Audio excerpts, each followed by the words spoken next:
the pain like.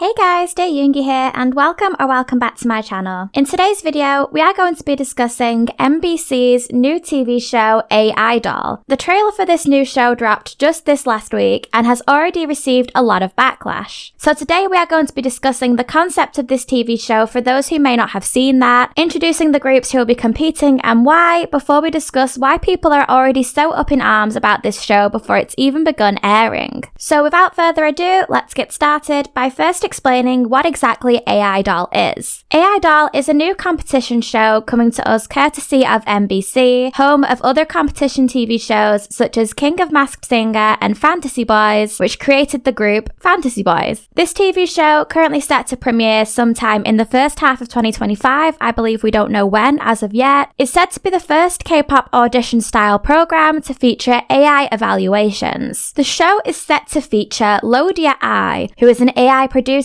and will provide the contestants with, quote, fair evaluations and feedback in categories such as their singing and dancing. You may or may not have seen the trailer that recently aired for this show. I can't share the whole thing within this video due to copyright reasons, but one main aspect of the trailer that has stuck out to viewers is this specific sentence. When introducing the show's contestants, wording appeared on screen specifying that the contestants will be groups who lost their shine. Yeah, I know. Don't get me started, we'll get onto this later. These 6 failing groups in question are CSR, DreamNote, ICHILLIN, Lightsum, Purple Kiss, and WOOAH. So I thought it'd be interesting for us to actually look at each of these girl groups, just to introduce them and their stories so far, and why MBC / their labels may have believed they've fallen off or are suitable for this style of TV show. Starting first with CSR. CSR is a 7-member girl group under A to Z Entertainment who debuted in July 2022. The group consists of Suah, Sihyun, Yoona, Soyeon, Doona, Gumhee, and Yeham. By the way, I'll be seeing a lot of names in this video and I'm really sorry if I butcher any of them. All of the group's members were born in the same year, 2005, making them all the same age at time of debut, which was 17, sort of like a school class would be. The group's name is an abbreviation of the Korean word chotsarang, which translates to first love. Both of these factors come together as part of the group's concept, with the label confirming the group's plan was to show various interpretations of first love and tell the story of the members growing up year by year. CSR debuted with the song Pop Pop, which was then followed by Love Ticon, also in 2022. The girls actually gained their first music show win with the latter on Music Bank in December of the same year. In 2023, the girls came back with Shining Bright, which fans also loved, but later that year in December, the label announced that the group would be active as a trio for the time being, due to the other 4 members of the group having overseas schedules. This was definitely a shock to fans and also an interesting choice, but fans soon found out what this actually meant. In January 2024, it was announced that these 4 members with the overseas schedule would be participating in the survival show Produce Camp Asia, Thailand. But 3 of the members, Soyeon, Yeham, and Gumhee, were eliminated in the first elimination round. The 4th, Doona, made it all the way to the final episode, but was ultimately eliminated in 14th place, and therefore did not debut with the final group. Upon all the members' return, CSR finally came back in June 2024 after a year and 3 months with Pretty Mob. While the girls seemed to see an improvement in chart position of each of their singles when they were coming back more regularly, Pretty Mob did not seem to perform as well or in the same upwards trajectory as some of their previous releases had. Now let's take a look at the show's second contestant, DreamNote. DreamNote was formed by IME Korea, debuting in 2018. I can't believe it's been 7 years since their debut, oh my god. The group originally debuted with 8 members, but 2 of these, Habin and Hanbyul, left the group back in 2019, leaving us now with the 6 remaining members, Bonnie, Yui, oh my god, I'm so sorry, Yui, Lara, Miso, Sumin, and Unju. Since the group's debut back in 2018, their comebacks have always been more sporadic, shall we say, with the group only coming back once a year, every year since 2022, when they didn't come back at all. Despite this and the unfortunate departure of 2 members just a year after debut, the girls' single albums did seem to perform quite well for the first few years of their career, with each release performing within a similar range in the charts. In November 2023, one of the group's members, Bonnie, unfortunately had to go on hiatus due to an injury she picked up in rehearsals. From what I could find, I don't believe confirmation of her return to the group was made until February 2024. I would like to write more about the group, but I don't know them all that well, and aside from their Japanese debut in 2024, which was then later released in Korean too, I unfortunately don't really have much else to add to their story as of recent, until the announcement of their participation in IDOL, which came this year. Take from this what you will. Moving on, we'll next discuss the story of ICHILLIN. ICHILLIN is a 7-member girl group formed by KM Entertainment with members Jiyoon, EG, Jackie, Juni, Chaerin, Yeju, and Chowon. The group also originally featured member Sohee, who left the group back in 2022, just under a year since debut. The group's name ICHILLIN is supposed to mean a combination of dream and vision and chillin'. The group's initial debut was actually pushed back 2 weeks from when it was supposed to be in August 2021. The girls finally debuted with digital single Gotcha and came back later that same year with Fresh. The girls came back twice in 2022 with the songs Play Hide and Seek and Draw. Between these two comebacks is when the label announced that Sohee would be leaving the group, but also the label announced they'd be adding another member to the group, Jiyoon, who had previously been a participant on Girls Planet 999. 2023 was a busy year for the girls. ICHILLIN released 4 singles in 2023, won Korea Cable TV Awards' award for Idol TV Star, competed in web shows Dancing Idol Stage, Season 2, and the next K-pop girl group's VR Battle, where they finished in 2nd place and 1st place respectively. ICHILLIN then released 4 singles in 2024. Unfortunately, none of these singles we've mentioned seem to chart especially well, but with that being said, the girls saw a jump in chart position between their first extended play and the 2 that followed, which is great for any group. Let's now take a look at the next contestant, Lightsum. Lightsum is a 6-member girl group under Cube Entertainment. They are another girl group which initially had 8 members at their debut back in June 2021, but 2 of the group's members, Huiyeon and Jian, left the group in October 2022, leaving us with the 6 remaining members, Sangha, Chowon, Nayoung, Hina, Joohyun, and Yoojung. The group's members do have prior experience with these evaluation-style TV shows. Member Joohyun participated in the Unit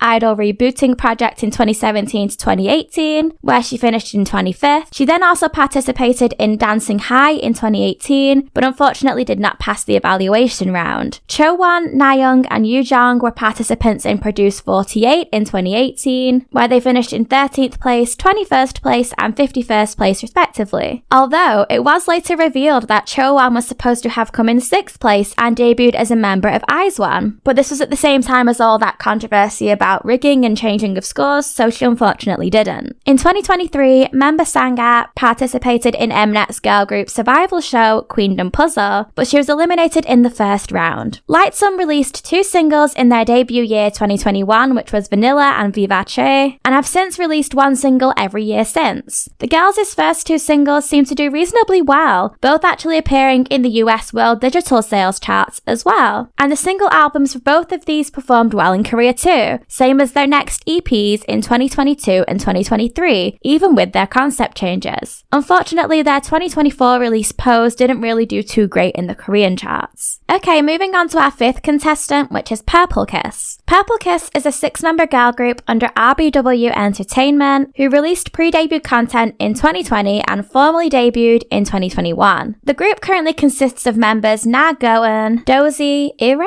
Yuki, Chaein, and Swan, but did initially have another 7th member, Jian, who departed from the group back in 2022. Purple Kiss are notably known for their various vocal and dance abilities, but also for having self-producing members who contribute to the songwriting and composition of their music. Prior to their debut, multiple members appeared on various TV shows. In 2011 and 2014, Chaein appeared on K-pop Star for seasons 1 and 3. In late 2017, member Dozy competed on Mix 9, where she ranked 74th, and in June 2018, Park Ji-yeon and Na-geun competed on Produce 48, placing 80th and 29th respectively. Unfortunately, when Purple Kiss released their pre-debut single My Heart Skip a Beat in November 2020, one of the group's members, Swan, was absent due to health issues, but this song was well received in Korea and built up anticipation for the girls' debut. They released 4 singles in 2021, 2 in 2022, 2 in 2023, and 2 in 2024, which is pretty consistent, but the way in which they performed never seemed to be. Some of these would rank well in the Korean charts, others not so well, but fortunately for the girls, their EPs and single albums themselves always seem to perform much better. Purple Kiss have been nominated for various awards since their debut, winning Hallyu Influencer Grand Prizes Award for World K-pop Girl Group and New Cis K Expo's Cultural Awards' Next Generation Hallyu Star Award, both of these in 2022. And last but not least, there's one more girl group for us to look at, which is WOOAH. WOOAH is a 5-member girl group under H Music Entertainment, debuting back in 2020 with members Nana, Wooyeon, Sora, Lucy, and Minso. One notable change came in 2024 when the girls slightly rebranded by changing their name from WOOAH with an exclamation point after Woo and Ah to just WOOAH, all one word capital letters. WOOAH has had a lot of things in common as well with some of the other artists we've discussed already. Firstly, WOOAH are another group who had their debut postponed by a couple of weeks to ensure its completeness, labels always say that, and the group finally debuted with single track also named WOOAH in May, after the original debut was supposed to be at the end of April. Secondly, WOOAH are also unfortunately another group who lost a member, with their member Songyi leaving the group for personal reasons in 2020, and thirdly, WOOAH also has members who have experience with Korean reality shows. In 2023, members Nana and Wooyeon also participated in Mnet's reality competition show Queendom Puzzle, same as Sangha from Lightsum. Wooyeon finished in 9th place, just missed out on the final group, but Nana actually finished in 2nd place and was added to the lineup of Elzup. I would personally say that Nana and Wooyeon's appearance on Queendom Puzzle really enticed some people who weren't so familiar with WOOAH's discography to check the group out. Since their debut, WOOAH released 2 singles in 2020, 1 in 2021, 3 in 2022, and 3 in 2024. These seem to be on a fairly positive trajectory in terms of chart performance, as were their extended plays, which seem to do fairly well in Korea. As recently as 2024, WOOAH won the Fact Music Awards' Hot Potential Award. During their time thus far, WOOAH also gained some brand endorsement deals, which is really great for a rookie group. The girls were chosen to be Panasonic Korea's new brand model in 2021. In 2023, the group were the image model for iCloset, which is a Japanese coloured contact lens brand. And in 2024, WOOAH was selected to be British fashion brand Kangol's models for its Japanese market. Okay, so now we have discussed the premise of this show and its participants. Let's look into the reasons why AI Doll is already receiving so much backlash. First of all, the way these groups have been labelled is an insult and also untrue. This is the main critique I have seen of the trailer we've watched so far,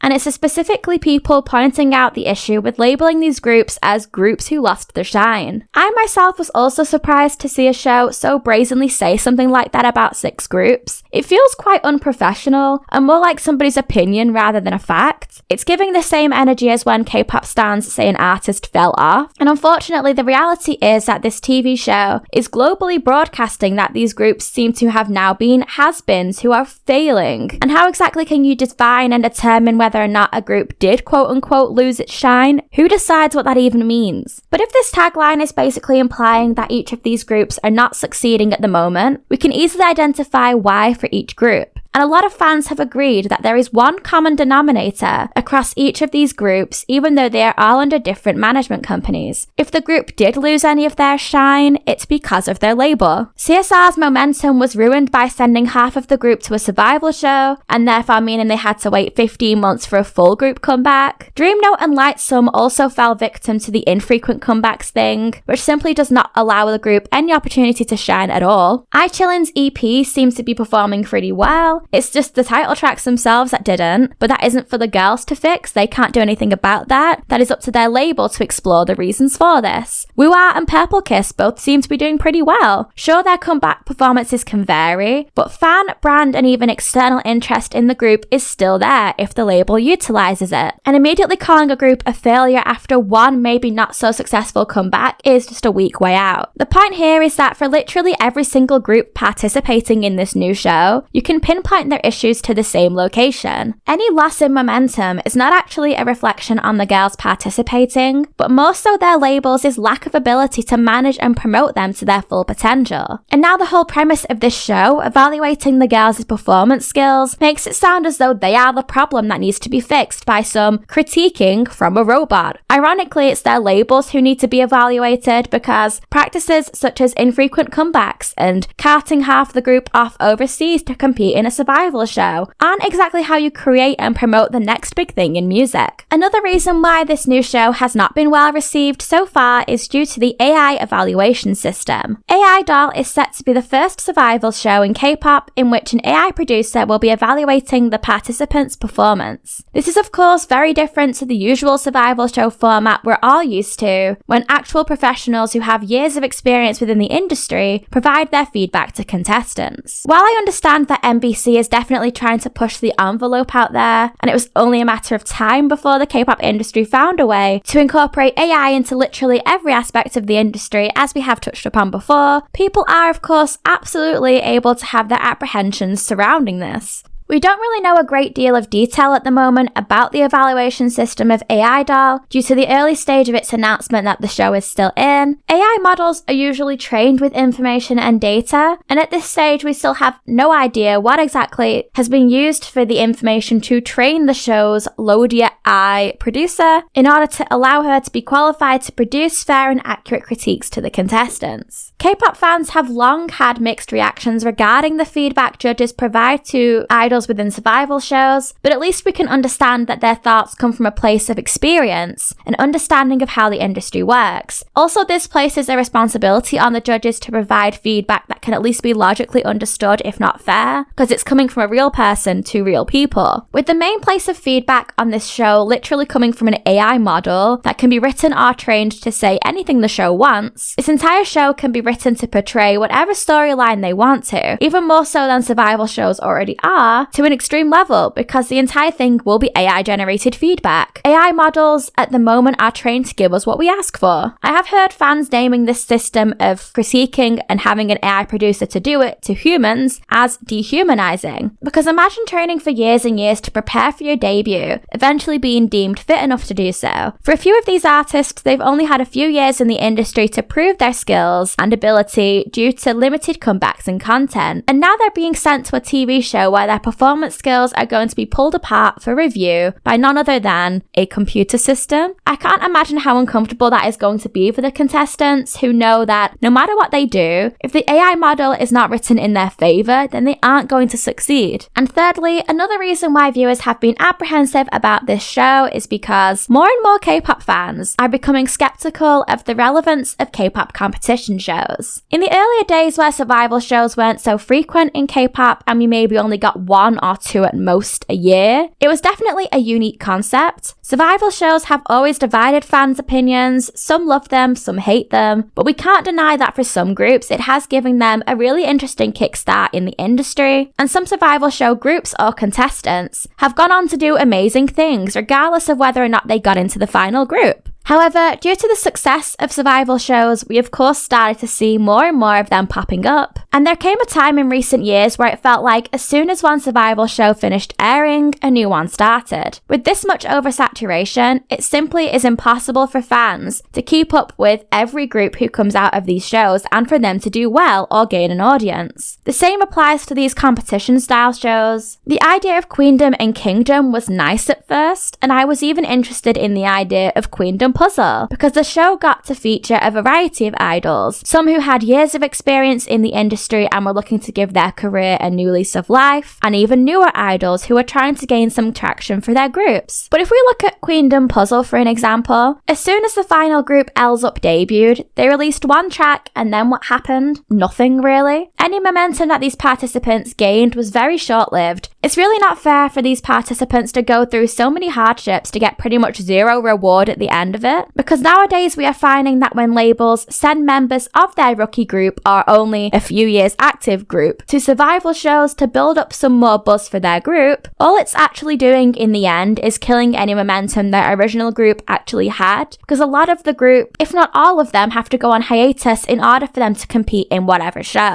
Okay, let's summarize and give my thoughts for our conclusion. I wanted to do this video to talk about the premise of this show and the reason for each participant's inclusion and why they're now basically being deemed as flops by their own label and one of the biggest broadcasting stations in Korea, because that's not rude and embarrassing at all. And especially because I was so surprised and confused to see some of the groups that were listed here. Specifically, this started with CSR and Purple Kiss, who I thought were both doing well personally. Yeah, they may have had some comebacks that didn't perform as well as we wanted them to, but I didn't think that they were losing their shine or anything like that. Then when I went to research all the groups included in this lineup, I was even more confused, because it didn't really seem to me like any of the groups in this show were failing either. And I really do not think it's fair that labels can declare this after one comeback that wasn't so popular, or just a few years since debut when they haven't really done much yet for fans to take in. It really feels very dismissive from the labels to ignore the fact that they could have perhaps been doing more to support these groups, and instead will just send them to yet another survival show in hopes that one of them will do well. WOOAH's label already tried this, so why are they putting them through this again? It's difficult because this show hasn't started airing yet. We can't really pass much further critique on the show itself, just its format of what we know so far. I don't really know what we can expect from an AI judge as of yet, and I'm not expecting it to be fair and honest. Survival shows and competition shows already get a lot of stick for appearing fixed, and with a new model that producers can literally train to say whatever they want, surely this will only get worse. I don't really know how this is supposed to end well, because surely whenever the AI model passes critique on an artist, what's to stop fans from saying, well, it's a computer, you made it say that. Can't you just make it say a nicer thing? Who knows what kind of producer the AI will be? Will they be nice? Will their critiques be as fair as MBC claims? Or will they be more interested in making an interesting show? We don't really know as of yet, and we're literally just going off one ill-worded trailer so far, and let's hope that's all it was, and the actual show itself is less insulting than the trailer is letting on. But it's hard for us as a viewer to welcome a show like this with open arms, when so far everything we've seen is just insulting to the artists involved. I don't know, part of this feels to me like a desperate attempt to somehow work AI into yet another aspect of the industry, because the K-pop industry seems keen to interlink AI into a lot more of what we see. In my opinion, it sounds like somebody really thought they did something with that TV show name, and now we all have to suffer the consequences. Okay guys, and that was it for today's video. Thank you for watching if you got this far. I hope you enjoyed it. If you did, please give it a thumbs up, and I would love to hear your thoughts in the comments regarding AI Doll. Do you like the premise of the show, and will you be watching? If you're new here, please hit that subscribe button and turn on the notification bell to be the first to hear whenever I upload. Now, see you next time. Bye guys!